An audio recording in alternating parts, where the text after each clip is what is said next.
3, 2, 1. Greetings, everyone. Dr. Jeff here in Adventures in Truth podcast with my esteemed colleague, Jim Case. How are you today, Jim? Hi, Jeff. I'm good, thank you. Good to see you. Good to be here on another exciting adventure, getting ready to dive in, although we're not entirely sure what that looks like yet. Isn't that fun? We got a starting line, but we have no idea where this is going to go. Exactly.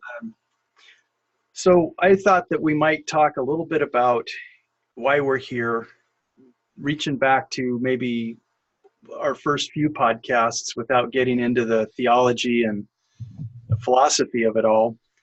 If in a simple summary, we could say that our lives come down to what have we learned, what are we learning, what will we learn. So it's about learning, and we learn through our experiences. We learn, it seems, much better through our own experiences than we do in observing others' experiences.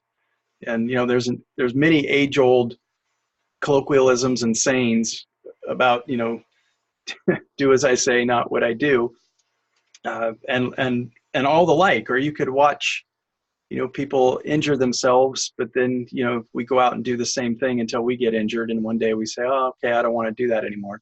It hurts too much emotionally, relationally, physically.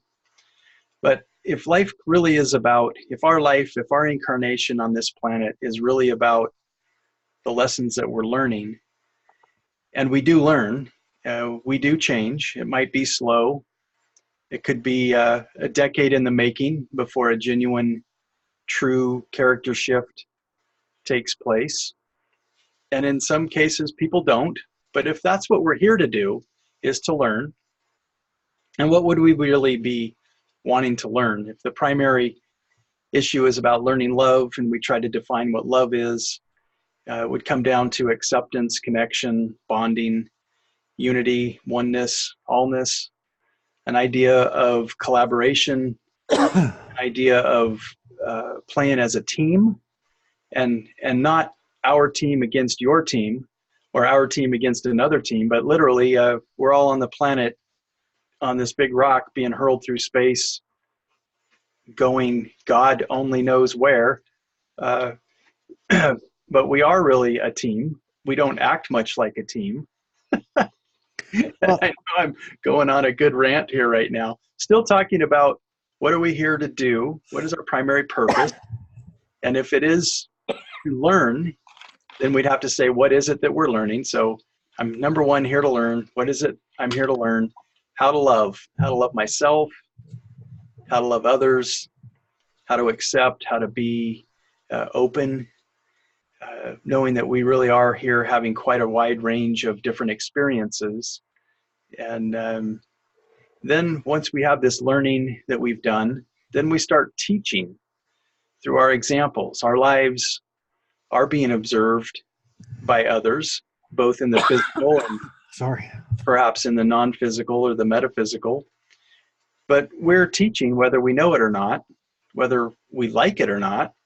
Our lives demonstrate the teaching through what our experiences have yielded. Our examples. An example is an aspect of what one has learned or not in how they're living their life. So I went on for quite a long time just in the intro there, Jim. Did that spark any comment, feedback, or critique? Are you sitting down? No. I think I am. So we may have had some of this conversation before. I find myself desiring to kind of push back on your premise. And not as a way of devolving the topic, but more to kind of figure out where we are, how we are looking at this. Are we looking in the same direction? Or are we looking in opposite directions? I don't.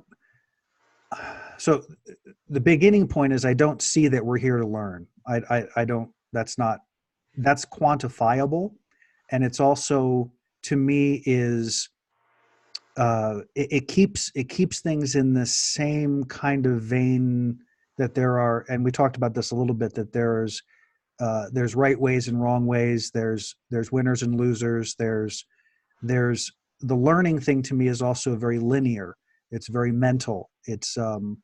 Uh, it doesn't encompass. For me, it's about we're here to experience, and those experiences then inform our choices and our ideas and our thoughts and our emotions and how we choose to move forward in our personal evolution through those experiences.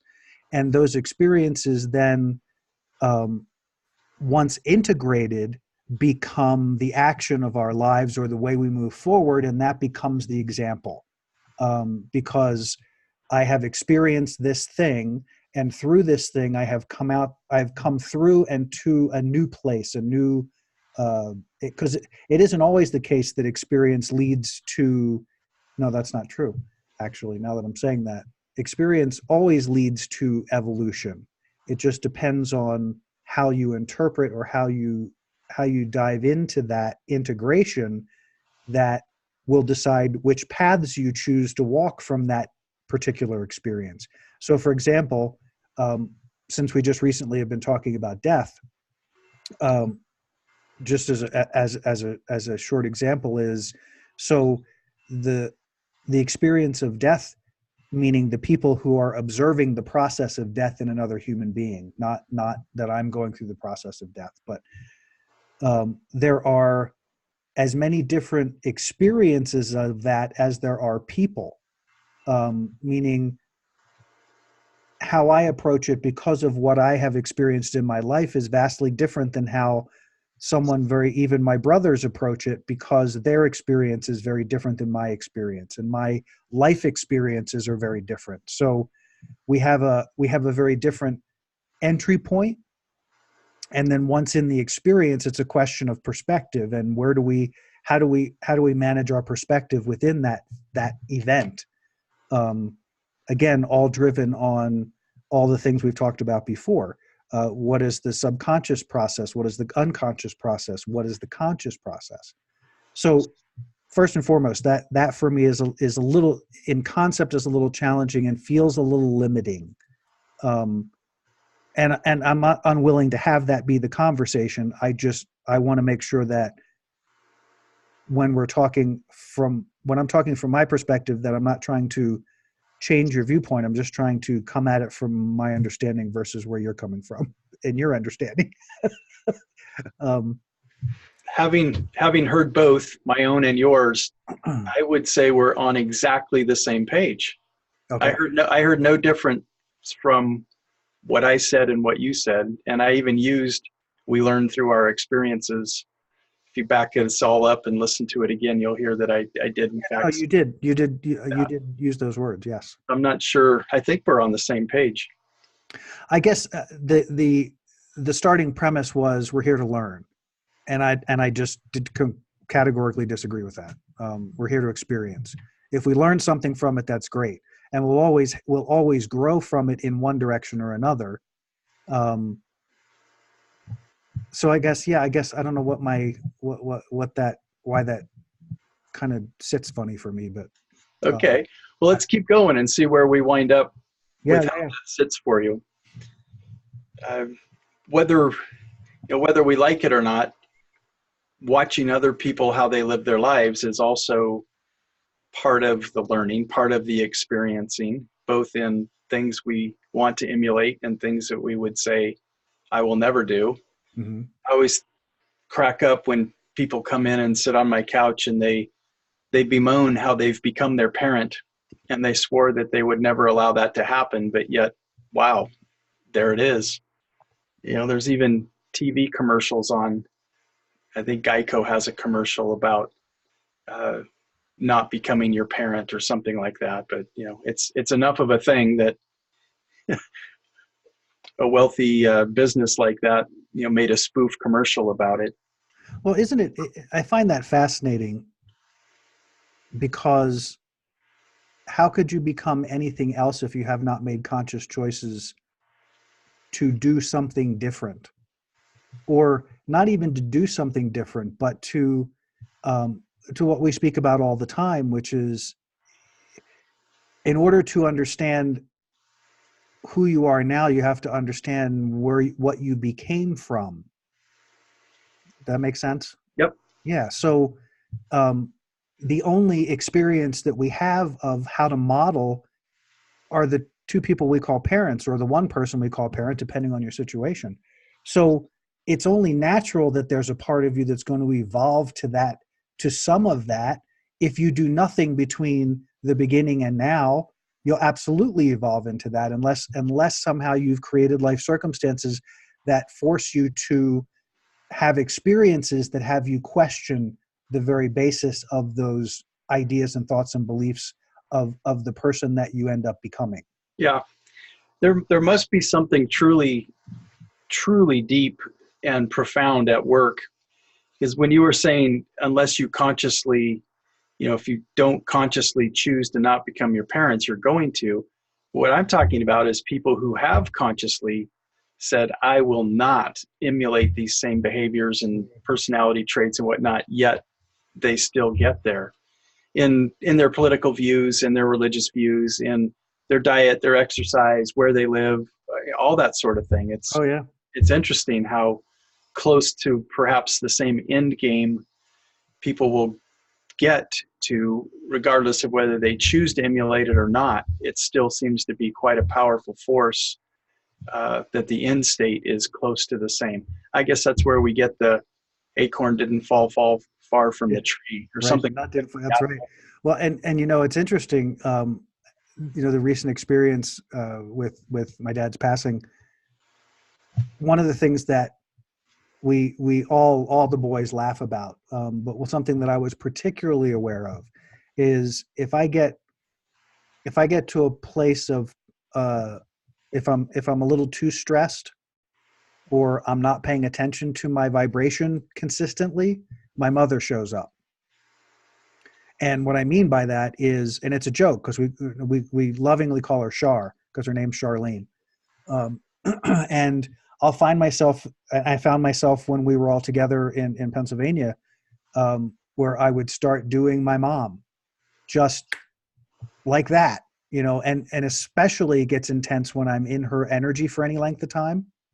There'll be these points where I have to stop and go, dude, stop being your mother. This is not your gig. And I have to, and it takes a bit to disconnect from that and to find a calmer, cleaner space that's not about in being in that reactive space that I equate with her. It's mine. I mean, it's my personality trait, but it's so noticeably not me, if that makes sense. There's a point where it actually, uh, I literally feel like I'm being my mother for a minute, Hmm. and people outside of me have the same experience. And the joke is, okay, can I talk to Jim now? Or can we put Char away? And it's not something that typically goes on a long time, but it's definitely there. And even as much as I've done work on myself and the things that I've worked through and processed, it still shows up. It still shows up regardless, but I have to be aware of it because sometimes it's not very positive. Um, it's the more critical aspect of my personality, and we liken it to my mom because that's kind of her personality. She's very loving and very supportive, but she's very critical of everyone and everything, about everyone and about everything. And if it doesn't fit into her idea, she's gotten a lot better that she doesn't shut down around it or do anything awful, and she never did. But she's not quiet about it. She has her viewpoint and she shares her viewpoint, and it isn't always welcomed and it isn't always nice. But and when I find myself in that energy, I have to stop and say, time out, dude, because it doesn't feel good to me either. But it comes out pretty automatically in certain circumstances, particularly around the need to control things. But I just thought an interesting example because it doesn't ever seem to go away. Uh-huh. So let's go back to, uh, what I think we're trying to shape right now is the idea of learning, and we learn through experience. But what I'm hearing you say is you're okay with the experience just being for the experience without the necessity to learn from it, and that's what we come to the planet to do, is to have all these different experiences. Yeah, and maybe I'm making too much of the learn word. You know, as you were talking, it's like, yeah, that's right. It's about experience, and then it's the integration of that experience which creates understanding, and then that understanding then can become wisdom if it's depending on how it's used or depending on how it's not used, or if it becomes fully integrated as a part of my expression. Um, so I was just as you I was quickly trying to see if there was a reason why learning was an issue, because I get it. Yeah, that's kind of what we're doing. Um,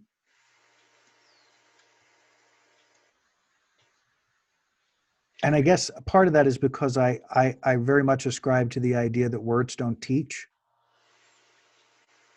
I like that concept. I like that idea a lot. Um, Words can give you framework. Words can give you a linear kind of clarification or description. But I don't think words provide anything that helps us to learn. I think experience is where we do that. Well, sure. Where we integrate or don't integrate the the the whole thing instead of the idea or the concept. You may recall in a previous podcast, I might have shared a study that UCLA did back in 1972 regarding what percent of communication words constitute. And it was an alarming, whopping 7%. Wait, say that again. The amount of The amount of communication in the category of what constitutes communication, both with verbal and nonverbal. mhm. Verbal, with regard to words, only accounted for 7% of the communication. The rest of it is nonverbal. 93% is pitch, tone, inflection, eye contact, body language, all of that other stuff. Yeah. So learning to me isn't even so much about communication, because you could have a person on a deserted island that would learn through their experiences of hunger how to gather coconuts and crabs and whatever else they would sustain themselves on, fresh water. All that's learning, and they may have never uttered a word the entire time.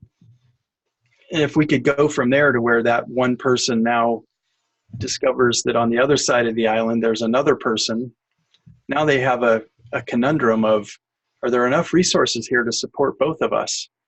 And if you're a different skin color, do you scare me? And am I going to plot against you your demise so that I don't have to be afraid and will be able to have all these resources for myself? That's kind of the idea of, are we going to, through all this learning that we're doing, are we going to develop a modality of teamwork, collaboration, cooperation, and unity? Or are we going to continue to learn and behave that there are limited resources and I've got to get as many as I can to sustain myself and my family? And that takes us to an energy of competition. And those are really the two most simple ways of looking at all of this: collaboration or competition. One is ego driven, the other one is spirit driven. And we come to the planet realizing that. As a 2-year-old, you want all the bubble gum in the store. You don't care if your brother or sister wants one. You want all the bubble gum in the store, and you would take it all if you could as a 2-year-old. Mine. Yes. And by the time you're 7, you realize that it doesn't feel good that your little brother or sister's crying because you have all the gum. And so you learn to share. Or your mom or dad physically does something to you to make it painful for you to have it all. So you unwillingly share, but you learn that life is better if you share a little bit. So that brings a curious question. Learning versus experience. I was looking up learning just to see if there was anything interesting in the definition, because we like to do that, and it's pretty straightforward: the acquisition of knowledge or skills through experience, study, or by being taught. Um, So pretty much what it is. But so I was curious. It was when you were, sorry, you were just talking about, what were you just talking about? Primarily the ego, which is operating in competition, versus spirit, which works in collaboration. Yes. So we were talking about kids, and um, it actually sparks my curiosity to wonder if that whole premise is not purely driven on the environment in which they were born into. Meaning, if a child is brought into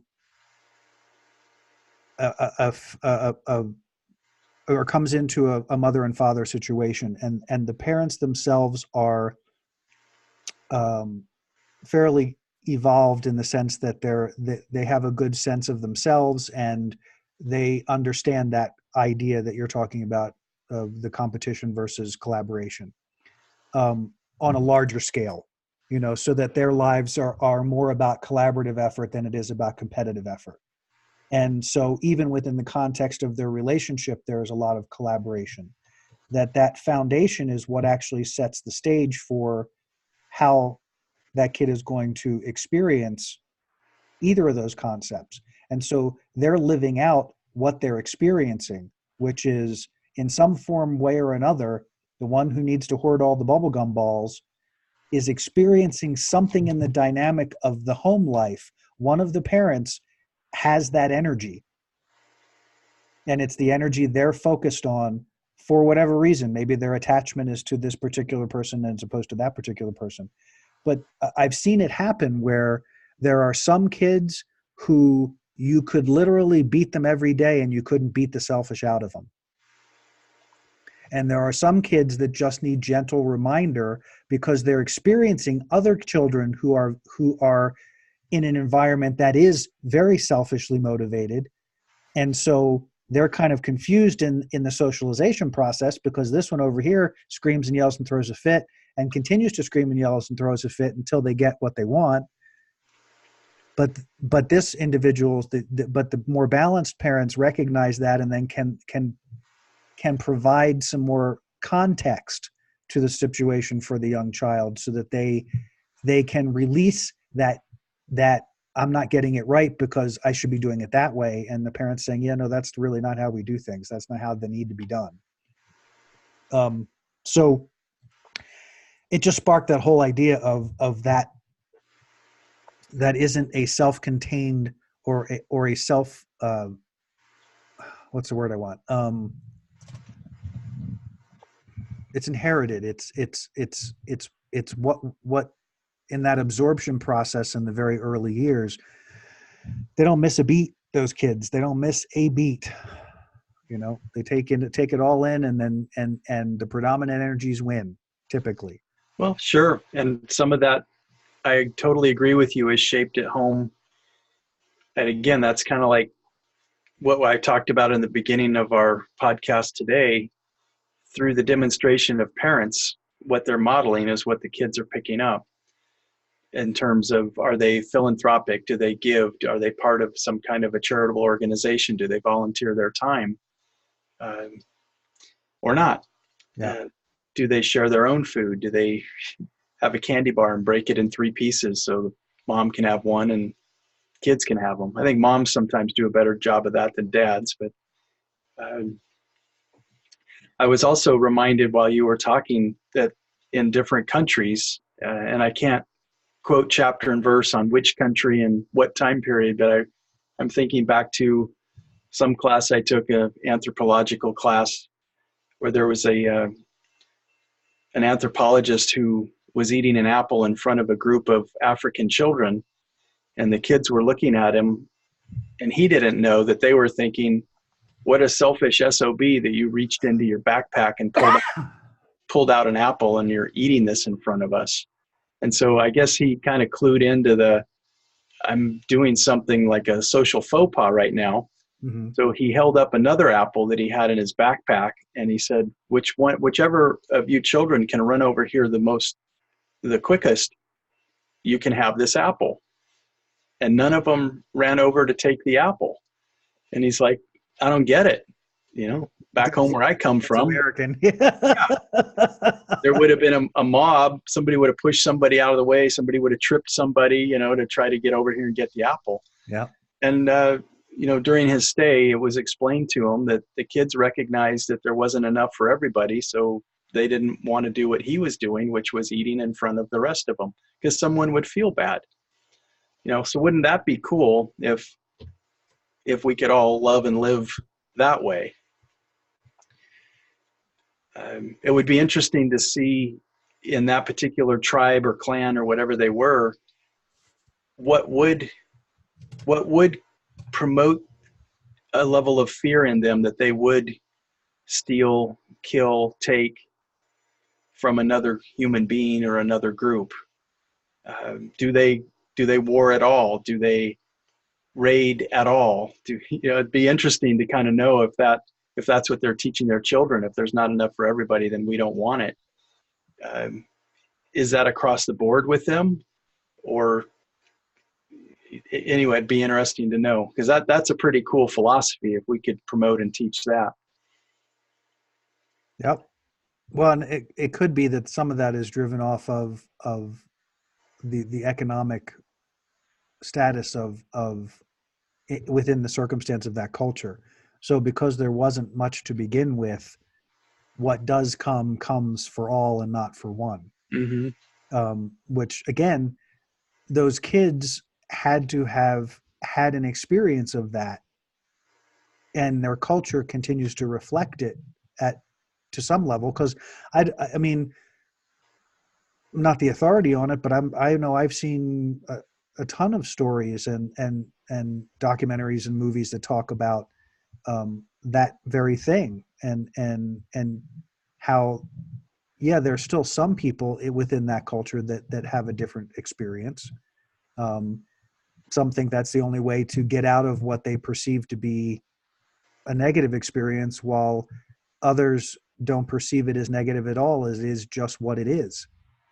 It reminds me of, I think I told you this story before, but I was, for the longest time, flummoxed by why people continue to live in places like Wisconsin and Missouri and Chicago and, and Illinois and particularly with regard to the 6 months of winter that they get every year. And it was specific to that, because it was one of those things that I'm just like, every winter, and this is particularly when I was living in California, it was like every winter was the same. Why do you people go through this nonsense every single winter? This just makes no sense to me. Like, it just seems like a miserable experience. And why do you continue to do that? And all of these people still live there. There's a lot of people that live in that area of the country. And I was driving a guy to the airport one day who lived deep into the heart of that. He was like 2 hours north of the airport in a remote part, or maybe not a remote part, but the northern part of Wisconsin. So for him, he lived out, I guess, on a farm or whatever, but that was the way of life. That was, the winter was, it snowed in end of September and you didn't dig out until April or June or whenever it happened. And I said, I finally got the courage up to ask him point blank. I'm like, so here's my thing. This is my perception. Why do you stay there? And I don't mean to sound like an asshole, but I don't get it.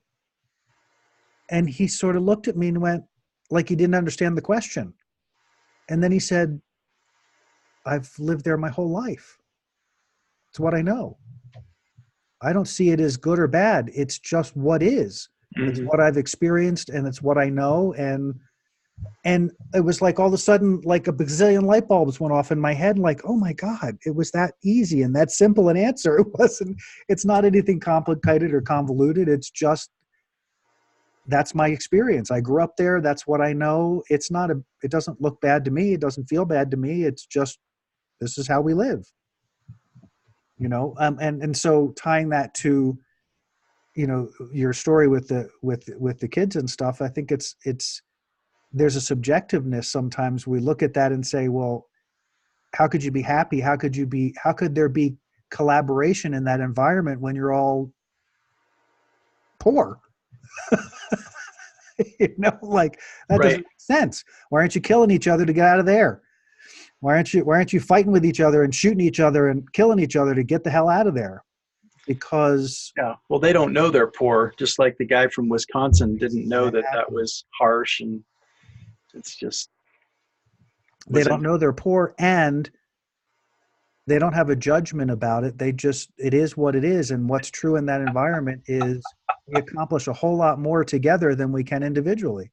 right. I'm just laughing at the statement I made that it came out of my mouth so easily. They don't know that they're poor. Yeah. And what's really funny is, what if they're not the ones that are poor, you know? Hello. Yeah. That's awesome. Well, it's sort of that whole idea of the fish. A fish is not. What is that expression? The fish doesn't know it's in water. Isn't that what that expression? What is it that the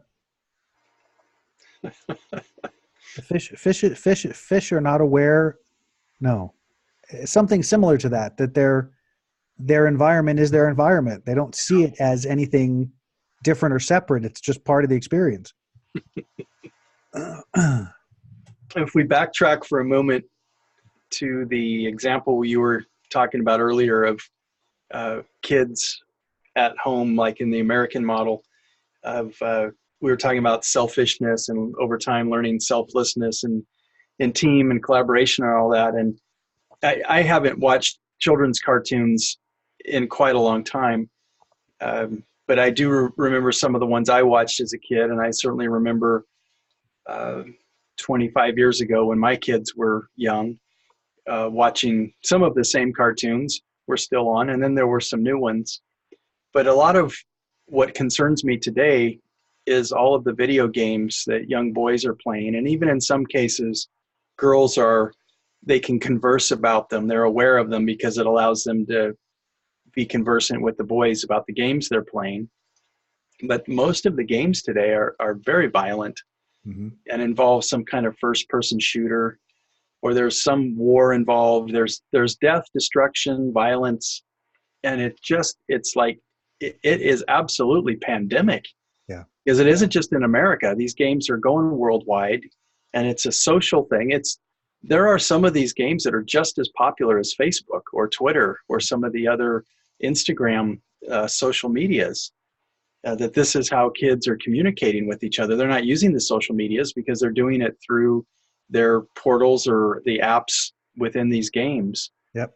And they haven't been out there long enough yet that we can see the long-term consequences of these things. But it's, to the best of my knowledge, other than maybe some kind of collective consciousness, the web is serving in this way that has so much violence in front of us all the time. Mm-hmm. And a lot of adult TV shows are quite graphic and violent as well. And Yeah. it's as if Hollywood prides itself now on showing us somebody getting their throat slit, that we really need to see the knife penetrating the skin, and we really need to see the blood come out right away. And it's like, I don't want to see that. Right. I need to look away. Or it's just, I don't know if I'm getting older or what's really happening to me, but I do not want to see fighting. I don't want to see, for anybody that listens to this podcast that has known me for a while, you will also be saying, what the heck happened to you? And not that that's a judgment, but it's just, I've just noticed a shift that I don't want to consume that.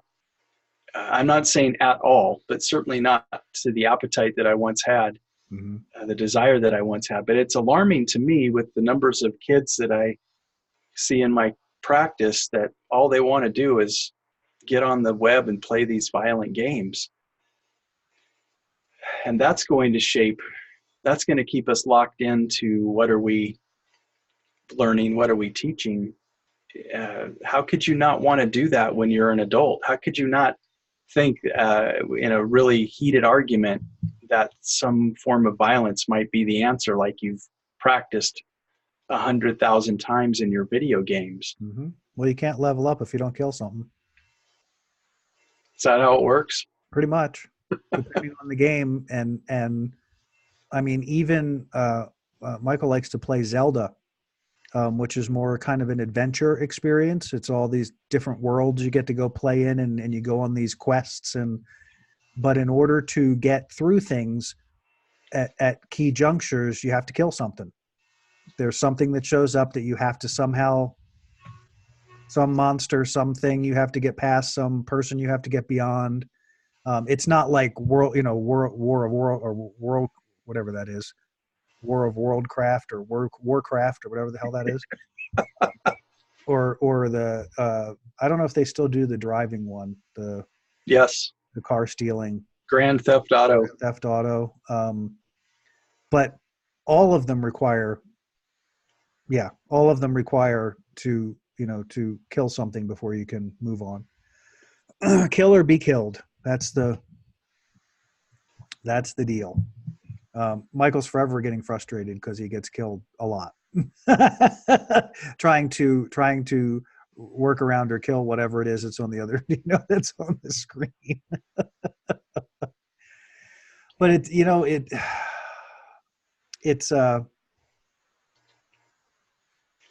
a very serious conundrum because this country in particular propagates that viewpoint in every aspect of society.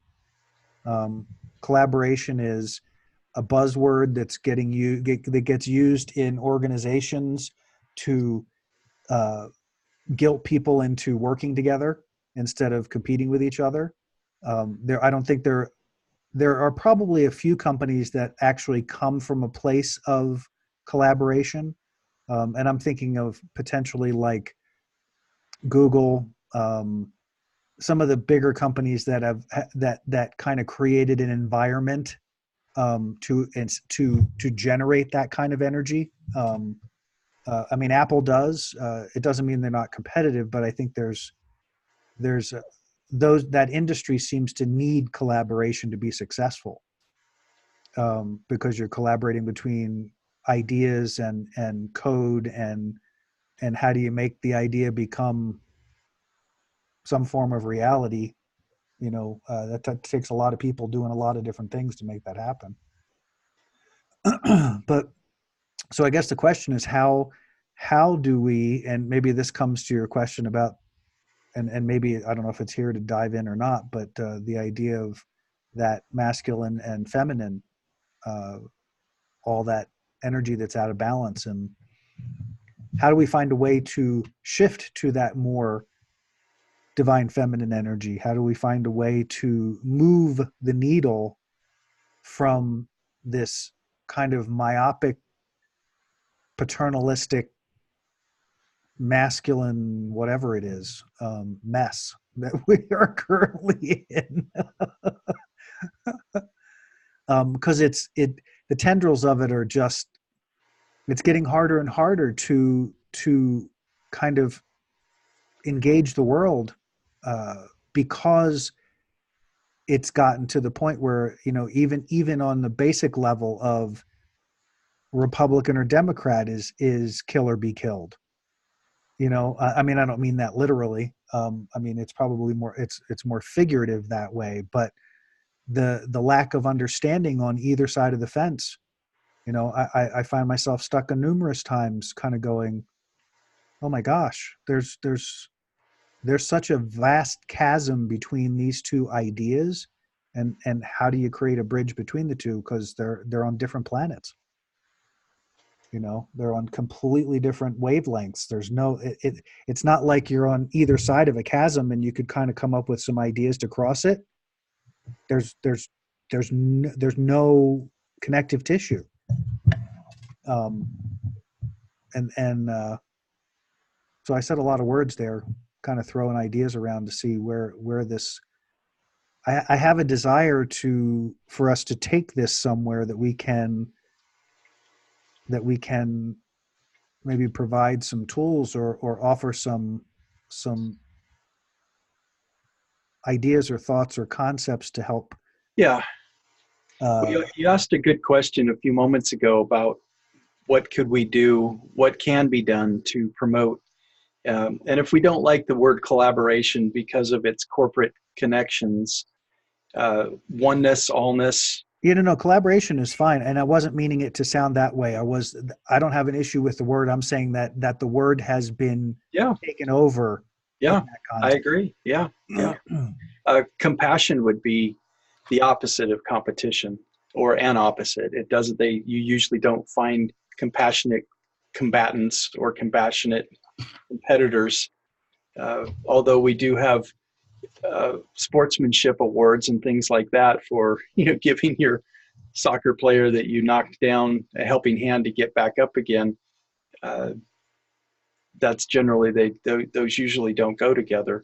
But if I think the answer to your question, or perhaps an answer, or at least looking in that direction of what can we do to foster or promote more of a team, we're all here on the planet together idea rather than this individualist, whether it's make America great again and F everybody else, which is kind of what that says at the national level, or whether we're taking it down to an individual level. It's got to start there.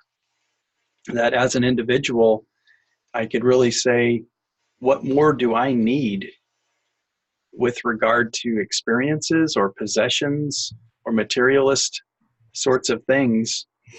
Because there really is, until we have some kind of a particle accelerator, or we have some kind of an atomic redistributor or some kind of a device that could take a rotten banana peel and construct it back into a healthy banana to be used again. We don't have that technology yet. At some point we may, but until then we have finite resources to use.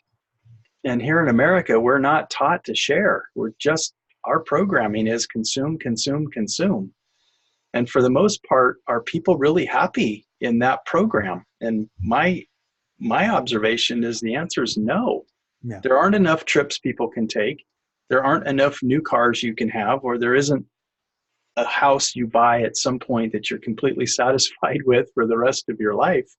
It's onward and upward. It's level up, like you said earlier. The endless quest for more stuff and more extravagant experiences. And I don't see that's satisfying. So if at some point we ask ourselves the question, what does satisfy? What does feel right? What does feel enough? That we could get off the treadmill, and instead of being a country that's working more hours than any other country, we could be a country that's starting to meditate as much as other countries are, or we're having some kind of a commune with nature, or an experience where we have greater awareness that gets internalized to where we have a greater experience of just being happy and just being content with what we do have, and with who we actually are right now. It's like, why do I have to wait 10 years before I can be satisfied with who I am based on my job title or the house I live in or any of that other stuff? What about right now? Be happy right now. Be content right now in this moment. Yeah. Yeah. There's so many aspects of, so, I mean, I think you mentioned this earlier, but there are so much of our environment now is all predicated on the same premise. You know, the idea of going to college and getting a degree, and that was an aspiration for people that back in the 70s and the 60s and the 70s, maybe even into the 80s, it was a goal. It was how can I better my situation, better the situation for my family, better the situation for all of us? Because if I'm the first one to get a degree in my family, that means I can help move my family into a different place. And flash forward to now, the education system is messed up. I mean that in order for someone to now it's not even the idea of getting a degree. It is, if you don't have a degree, you're nobody. If you don't have a degree in something, you can barely get a job. Unless it's a working at McDonald's or working at a fast food place. The criteria now is you're not good enough ever unless you have that. And even if you have it, chances are good you're not going to get a job in the area that you got your degree in.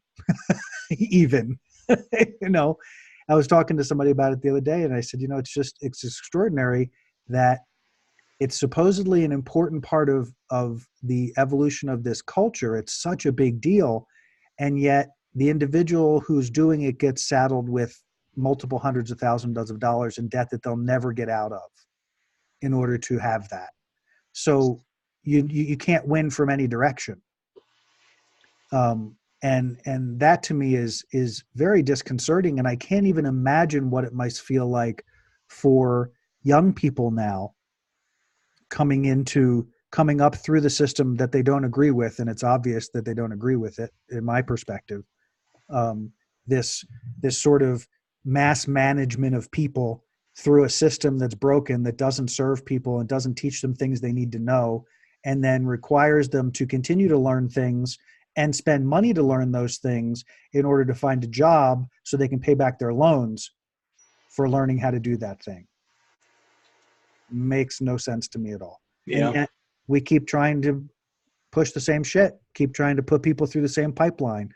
I think a lot of kids in this new generation are struggling with that, and those things on a much larger scale, because education is one of but many of the same type of approach to life that happens all throughout our society. And it's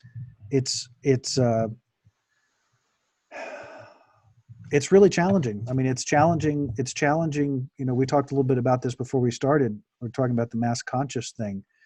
The American mass conscious, and mass conscious to me is something that exists planetarily, but also within the context of specific areas that you live in, the country that you live in, because it has a different sort of focus.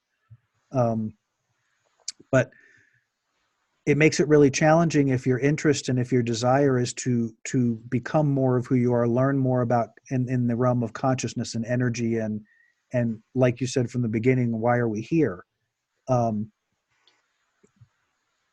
It makes it really challenging when everything you're trained into is not about that. It's not, none of it is that I see anymore has anything to do with taking people to the next level of their experience. It's the thing you do to make more money. It's the thing you do to make more money. It's the thing you do, to your point. It's the thing you do to buy the house, to buy the car, to have the kids. It's the thing you do to get you the stuff you want, which has absolutely nothing to do with connecting to self, has absolutely nothing to do with learning about who you are. And when you try to bring that energy into those environments, not happening. It's not accepted. It's not welcomed. It's not supported. And I'm not saying that's 100% of every environment on the planet. I'm saying that within the context of the mass conscious energy, that is a consistent thing in my experience. And that's really tough. But it's tough because if you make the decision to step into that, I want to know more about who this is and what my role is in the world at large and how I can create a positive impact, you have to disengage from all of that. Mm-hmm. Every aspect of it that you can. Is it that you can't get education? No, you can get education, but you have to be strategic about how you do it. You have to be very thoughtful about how valuable is this to me, or is this valuable to somebody else? Is this idea of higher education really about higher education, or is it just about let's spend more money because that's what I'm supposed to do? And that's, I say it's tough, but it's part of, I think, what we're called to at this point is there has to be a place where we stop and go, whoa, time out. We're not giving, the kids that are coming up now don't even necessarily have, it all looks like rebellion. It all looks like they're fighting everything. And I would too. I'm doing it I'm doing it now at 54 years old. I'm like, I'm not fighting. Although from our earlier conversation, maybe I am a little bit. With the earlier conversation having gotten kind of wrapped up in some of the political stuff and realized that, Excuse me, bless you, on a personal level, really recognizing that you can't dabble.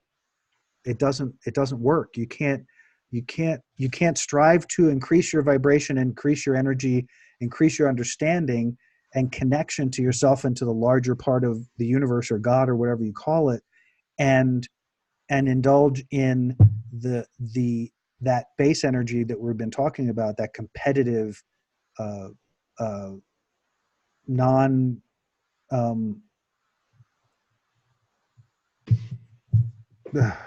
yeah, that. And begin to even lose words about it over after the non-collaborative environment. Um, it just becomes more and more difficult to, when you try to walk both sides of the when you try to walk both, keeping a foot in both worlds. It's Sure. it's becoming more and more difficult and next to impossible. Uh, So I was sharing with you before we started our podcast, the one of the things that I've learned and I'm trying to apply to my life in the last couple months anyway, is this notion of I'm whole and I'm complete and I lack for nothing. mm, And if that perhaps is a core life lesson that's in front of all of us, that after we have the degree, the house, the handful of lovers, the kids, the different experiences that we see in movies and TV and all that sort of thing, that tells us if you have those things, you'll be happy. If we get to the point where we realize I'm no different than I was in the very beginning, even with all these experiences, I realize that I lack for nothing.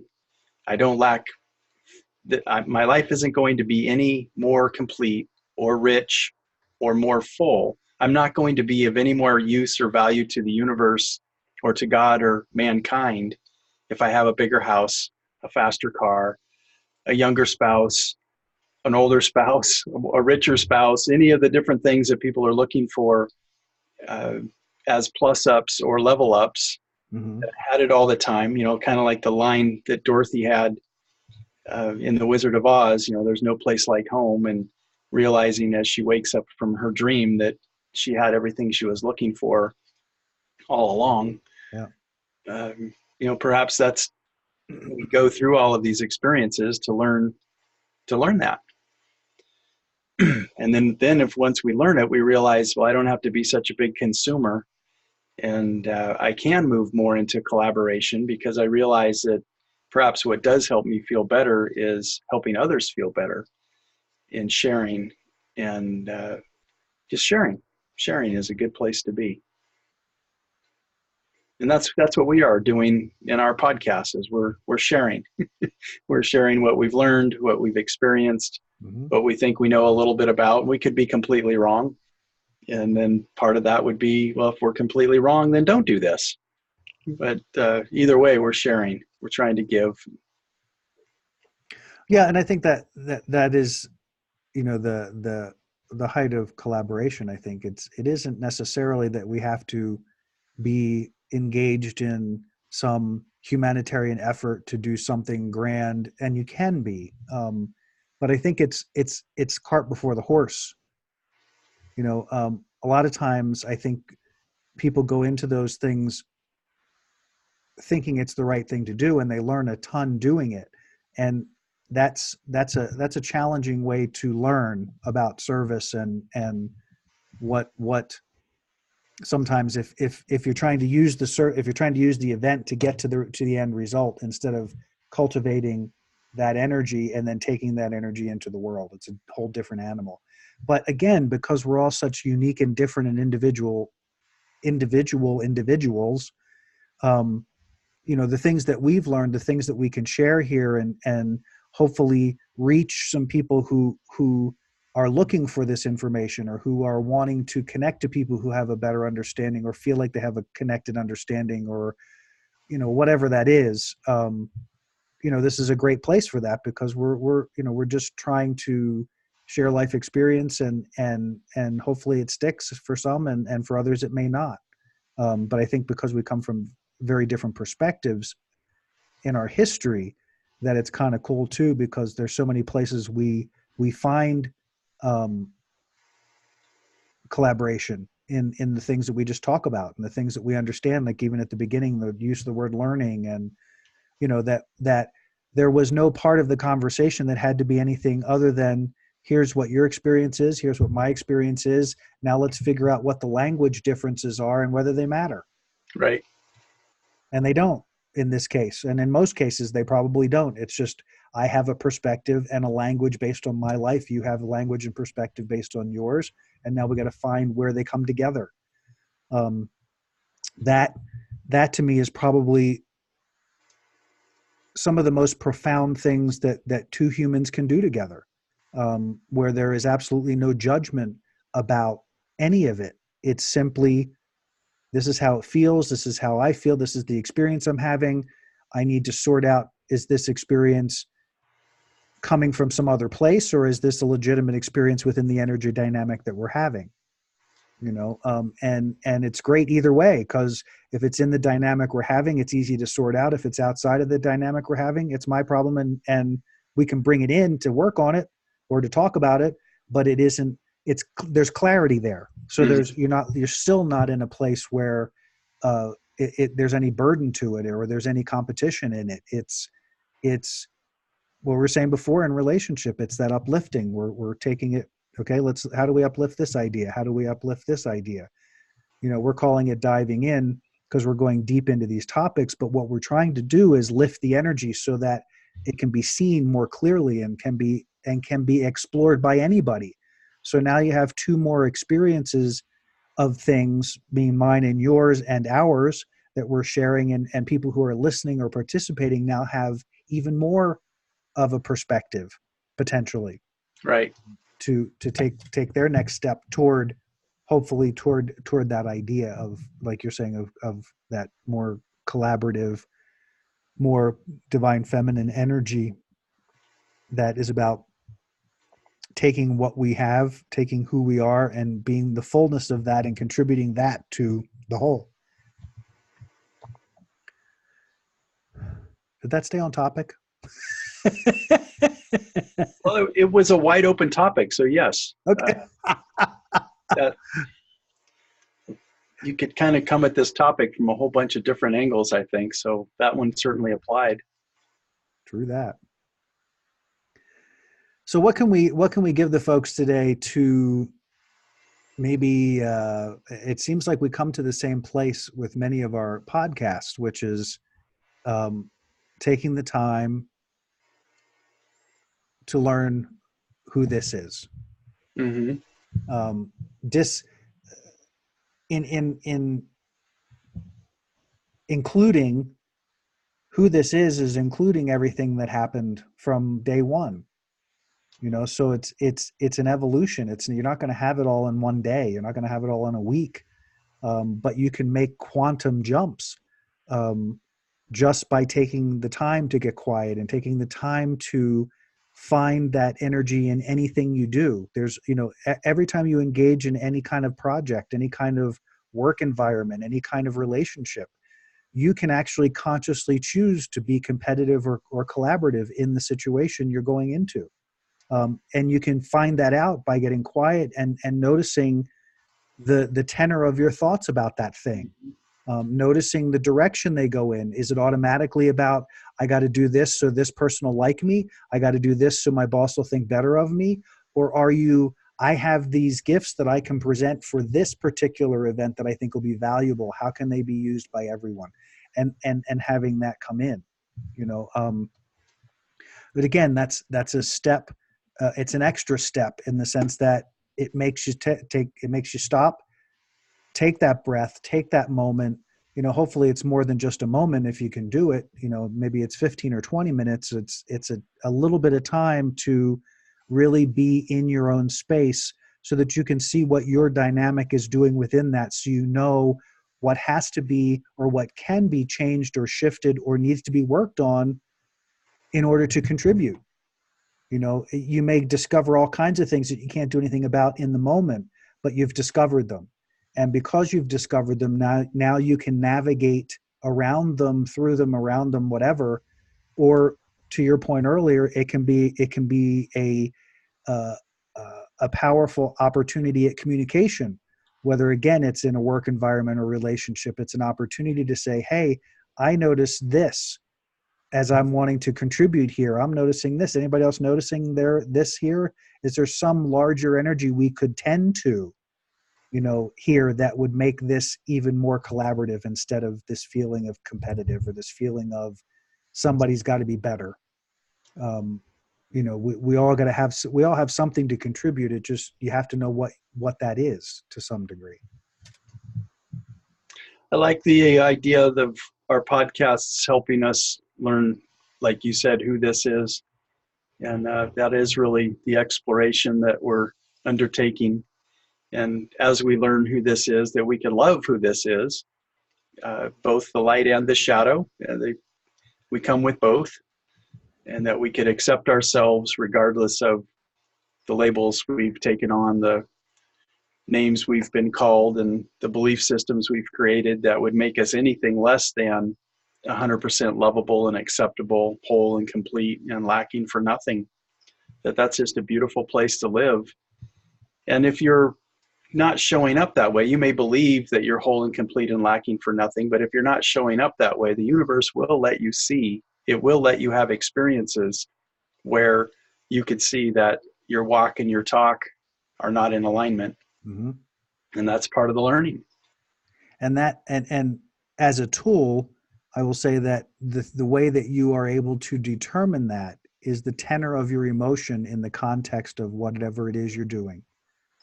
If your thought process and your emotions are in any way negative or not uplifting, you're in the wrong place. And I say wrong place, meaning that may not be the best choice of words, but in the context of whatever it is you're doing, you're not bringing the best you to that situation. And so the outcome cannot be what you anticipate it to be because you're not bringing all of you to that situation. And so being able to sit in your feeling and being able to understand what it is. It takes time. It's a language that you have to learn over time because you're now dialing into this whole apparatus that has had however many years of inattention it had until you decided to give it attention. So all of the nerves, all of the cells, all of the blood, everything energetically is geared to a different place than where you want to be in the moment. Mm-hmm. That makes sense because having the awareness to create that change is amazing and wonderful and powerful. But that begins a journey that's a completely different path and a completely different set of parameters than where you were before. And so it's important that taking that time to understand a little better, to find your language, to find your understanding of what is that feeling and what is it about? A lot of times we automatically go to the broadest spectrum. I'm pissed off. Well, okay, pissed off is okay, but what's happening under pissed off is just the projection you're putting out to protect from all the other stuff you're feeling below pissed off. Right. There could be multiple levels there. So it's about taking the time to stop and go, oh, I notice I'm pissed off. Okay, now I'm going to observe being pissed off so I can begin to understand what's driving pissed off. So if I observe it, it's going to do what it's doing. And as it's doing what it's doing, all of a sudden I'm going to have another thing happen. And that little thing may be, wait, why do I feel hurt all of a sudden? What am I hurt about? Did I get hurt somewhere? What happened? And then you go, oh, okay. Why am I feeling? And then hurt sort of becomes, and then you're overwhelmed by the hurt experience going, holy crap, this is really bugging me. What happened? And you may not know right away. Again, because it's not all linear. That hurt feeling may have come from a conversation you had with your spouse at breakfast over coffee. And now you're at work and you're feeling hurt, but you're feeling hurt by a situation that isn't occurring in front of you. And now you're pissed off because you're tired of feeling hurt, and now you're frustrated and confused. So now you're pissed off trying to blow this energy that you don't understand. And I'm painting the picture because it literally goes together that way. The brain does not do this in any form of logic. The subconscious does not operate that way. It operates in symbols and experience. It does not operate in a linear fashion. So the way we connect dots, while to the conscious mind may seem, oh, well, I'm pissed off because of this, not when you stop and sit and be with that for a moment, Sure. because that's just the surface trigger. That's what's blowing the energy off the top. So do you want to jump in there anywhere? And Well, yeah, I would also add that even if you figure out I'm pissed off because of this, you got yourself there. exactly. You created all of this to have that experience so that you could actually go underneath it all and then explore it and then laugh and go, oh, really? Wow, huh? I'm playing the victim again.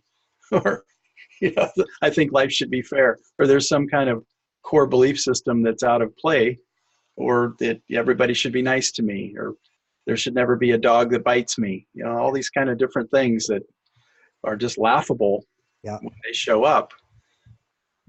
And that brings up a really good point, which is to recognize the blame game. Jeff's point was not at all about directing the blame itself. It's about self-responsibility. It's about acknowledging what you observe of the process. It's not about blame. It's not about blaming anybody, because why do you want to be a victim of yourself any more than you want to be a victim of somebody else? Mm-hmm. That's not the point. It's empowerment, it's evolution, it's growth, it's expansion. All of those occur when we're able to acknowledge and take responsibility for what is ours.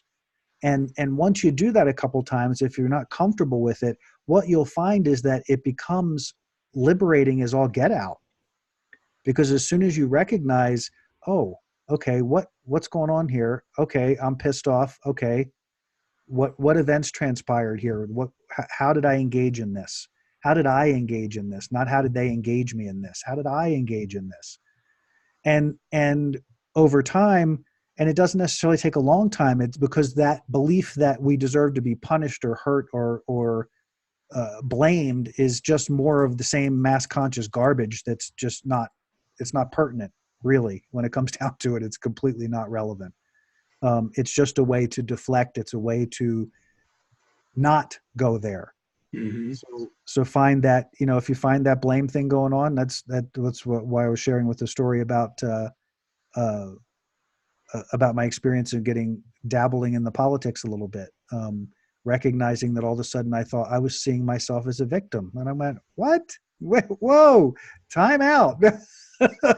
If I put that meme out on Facebook, I am firmly ascribing that I am a victim to that thing.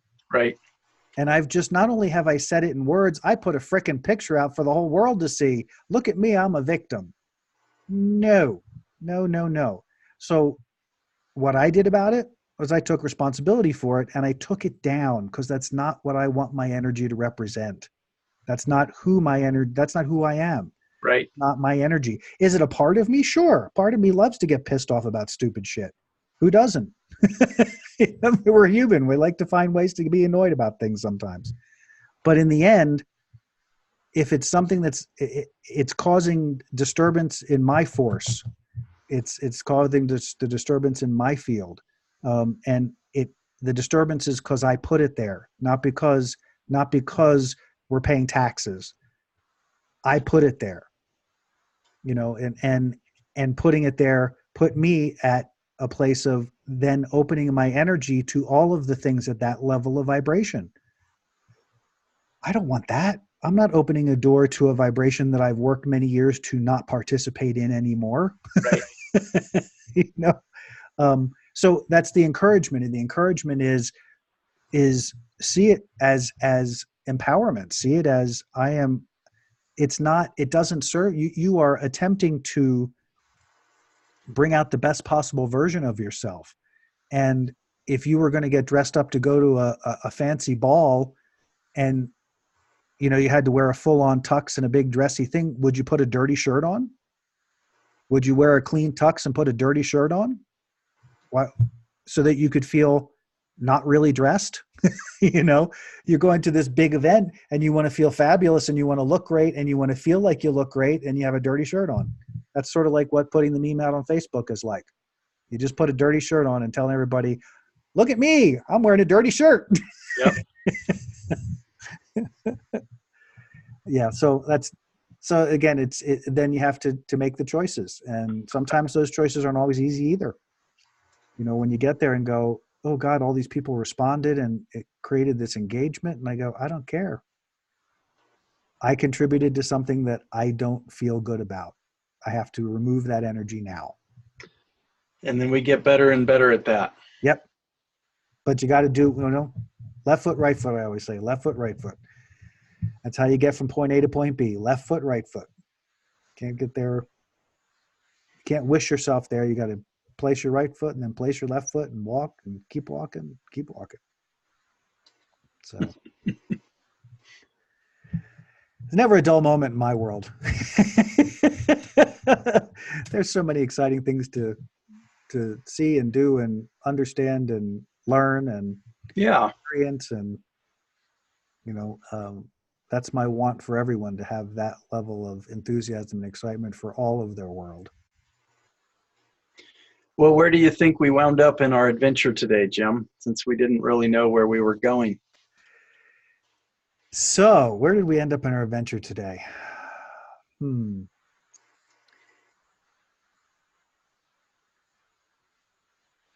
We talked a lot about, at the beginning of the podcast, just sort of dissecting the challenges of beliefs and cultural ideas and things that have an impact on how we perceive our reality and how we perceive ourselves in that reality. And I'm using a little different verbiage than what we started with, and you can chime in, Jeff, and add to or take away from, whatever. But this conversation to me has been a huge arc of kind of illuminating a lot of aspects of our experience that may not be to our benefit or to our favor, but that by making choices to understand self more completely and to engage in that fashion, we then can disengage from the things that don't serve and disengage from those consciousnesses and ideas that don't promote our personal or our personal evolution, but secondarily is that collaborative effort of whether it's our family or our made up family or our culture or our world. It's got to start with the individual who's desiring to step into that collaborative idea and that collaborative environment. And in order to do that, you have to say no to the competitive one. Right. Because none of it really needs to be a competition. There's another sort of idea that, we've been on the planet as human beings for a very long time. And the idea that there are limited resources has probably been in the lexicon of every generational experience forever. If we think in those terms, we're automatically in a competitive mode. Mm-hmm. If we decide that there is enough for everyone because everyone has the right, well, maybe not even, I don't know if the right's the right word, but has the capacity to create whatever they want and to have whatever they want. And if it's somebody else that you think is keeping you from it, you're now a victim. So you're not a creator, you're a victim. So again, all of these choices, the core one being that if I'm going to engage in my life in relationship or work or wherever it is, the person on the street, am I approaching this from a competitive nature or from a collaborative nature? Mm-hmm. And I think for me, that's kind of been the thread of this whole conversation, has been sort of focused around this idea of am I a competitive consciousness or a collaborative consciousness? And I think that's a really wonderful place, a very neutral, really place for every individual to stop to ask themselves that question, because you can't really judge it. You can just observe it and say, I'm a little on the competitive side today. Right. And it doesn't become, it's not a bad word. It's not, it's not a dirty word. It's just, oh, okay, I'm operating from left brain. I'm not operating from right brain. Sure. I'm operating from ego in the left brain, and I'm not operating from my spirit or soul in the left brain, or whatever. If I got it backwards, in the right brain. You know what I mean? Got it all tangled up. But so all of those questions, it's ask the question. ask the question of self and then be willing to hear the answer and then be willing to walk that to the next, wherever the next place is. That's sort of my Reader's Digest condensed version of our today's conversation. What do you Yeah, think? I love it. I love it. It's all good stuff, man. Good summary. Right on. So have we come to that place in our podcast? I believe we have. I Come to believe that we are there. lovely plateau where we took the jet off and we just landed back on the aircraft carrier, and it was a seamless, seamless dude. Awesome. Well, thank you all out there who are listening, who are participating with us. We appreciate you very much. Come see us on our website, www.adventuresintruthpodcast.com. Got a great website with all kinds of, we've got blogs going on, and all of our information is there, but you can also catch us on your favorite podcast support, whether it's Deezer or Spotify or iTunes or I know there's a couple other Podcast Addict, and I know there's another one I'm not remembering at this minute, but lots of places to find us. Adventures in Truth Podcast. Important that you put the podcast on the end, because that's how you'll find us. Adventures in Truth Podcast. So thanks for joining us. Great having another conversation with you today, Dr. Jeff. Always good to hang out with you. You too, Jim. Appreciate you a lot. And you. Looking forward to our next adventure. And thanks for diving in with us, guys. Have a great afternoon, evening, or morning, wherever you are. All right. So long, everyone.